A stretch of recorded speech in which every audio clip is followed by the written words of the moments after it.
Be it the murals, miniatures,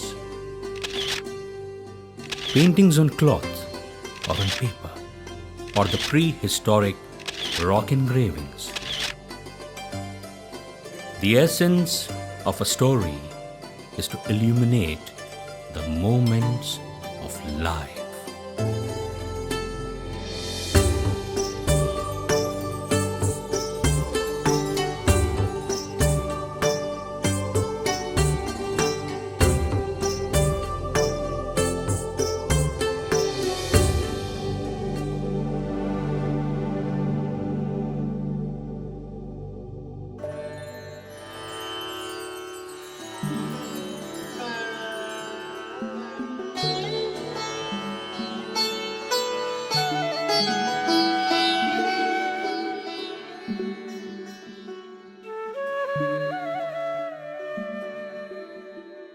भाद्र शुक्ल सप्तमी व अष्टमी को संतान कामना के लिए महिलाओं द्वारा बिरुड़ाष्टमी या दुर्वाष्टमी व्रत किया जाता है।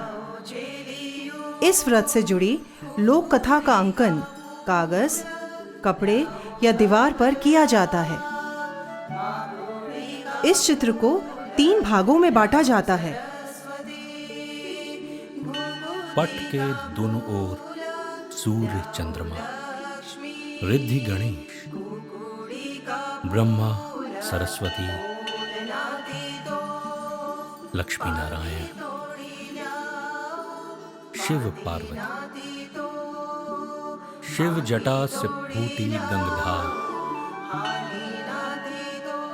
जैसे नभ में शोभित सप्तऋषि दे धरती पर भी जीवन का सार,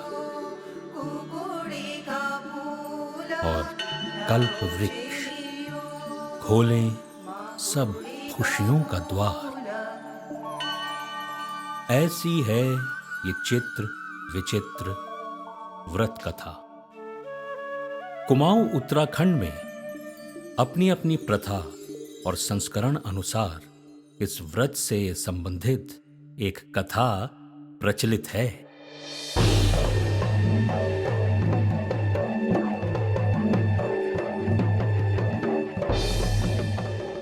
सुदूर कुमाऊं पर्वतों में एक वणभाट राजा का राज्य था। उनके 7 पुत्र और 7 बहुएं थीं, पर उनमें से किसी एक की भी संतान नहीं थी।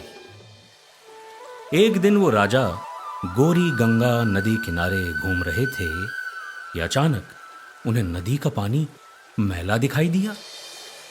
देखा कि कुछ महिलाएं नदी किनारे कुछ धो रही हैं। तो जिज्ञासावश उन्होंने इस बारे में उनसे पूछा। उन महिलाओं ने बताया कि दुर्वाष्टमी व्रत के लिए बिरुड़ धो रही हैं। यह व्रत बहुत शुभ फल देने वाला है। इस पर्व का संबंध शिव पार्वती से माना जाता है तथा पर्वतों में उगने वाले कुकुड़ी माकुड़ी पेड़ों से शिव पार्वती की प्रतीक प्रतिमा बनाई जाती है। गेहूं, जौ, चना, गहत आदि 5 अन्नों में दूब, सुपारी, हल्दी डालकर पोटली बना बिरुड़ पंचमी के दिन भिगोते हैं। दुर्बा और बिरुड़ का बहुत महत्व है और इन्हें कुल वृद्धि का प्रतीक मानते हैं। ये विधि सुन वो वणभाट राजा बहुत प्रसन्न हो और वापस अपने महल आ अपनी 7 पुत्र वधुओं को पूरी जानकारी दे व्रत का पालन करने को कहा। बड़ी बहू ने बिरुड़ भिगोए, परंतु लोभवश बिरुड़ का दाना मुंह में डाल लिया। उसका व्रत खंडित हो गया। इसी प्रकार 5 और बहुओं का भी व्रत पूरा न हो सका।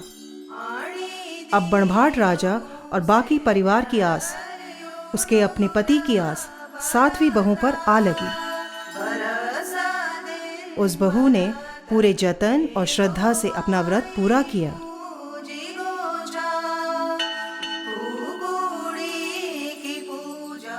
देव के आशीर्वाद से यथा समय उस बहू ने एक सुंदर बालक को जन्म दिया।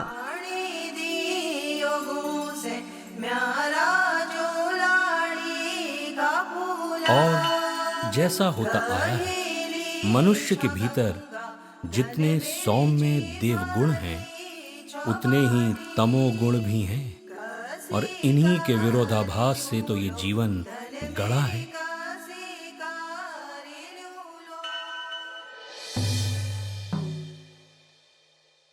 अपने व्रत के खंडित होने से दुखी बाकी बहुएं उस नन्हे शिशु को देख ईर्ष्या से जल उठी। उसकी हत्या तक का षड्यंत्र रच डाला। उन्होंने छोटी बहू से कहा कि उसकी माँ बहुत बीमार है और उससे आखिरी बार मिलना चाहती हैं। ऐसा उसके मायके से संदेश आया है। उन्होंने छोटी बहू को इस आश्वासन के साथ भेज दिया कि वे सब उसके बालक को संभाल लेंगी। आखिर वे भी तो उसकी माँ समान है। और छोटी बहू के जाने के बाद उन्होंने उस नन्हे बालक को एक नौले में बहा दिया।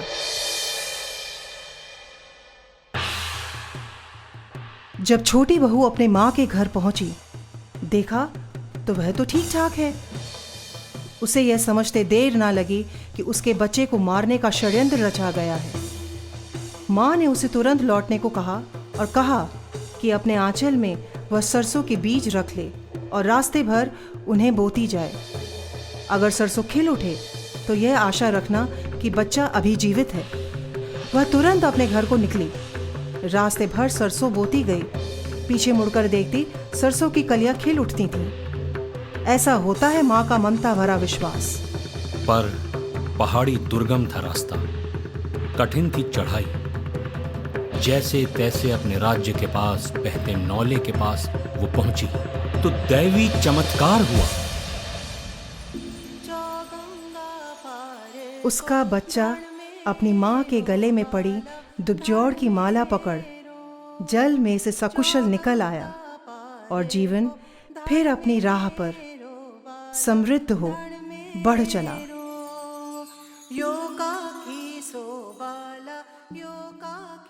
परिवार की मंगल कामना के लिए हमारी माताएं और परिवार की विवाहित स्त्रियां देवी पार्वती को स्मरण कर सप्तमी को डोर और अष्टमी को दुबजोड़ का व्रत धारण करती हैं, जीवन के निरंतरता की कामना करती हैं।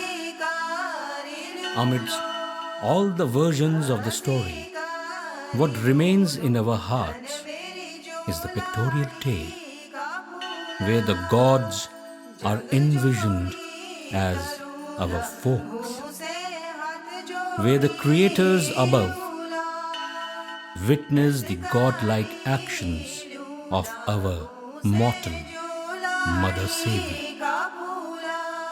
It is this love of a pure heart that emanates through the uneven character lines of this painting, engraved in time.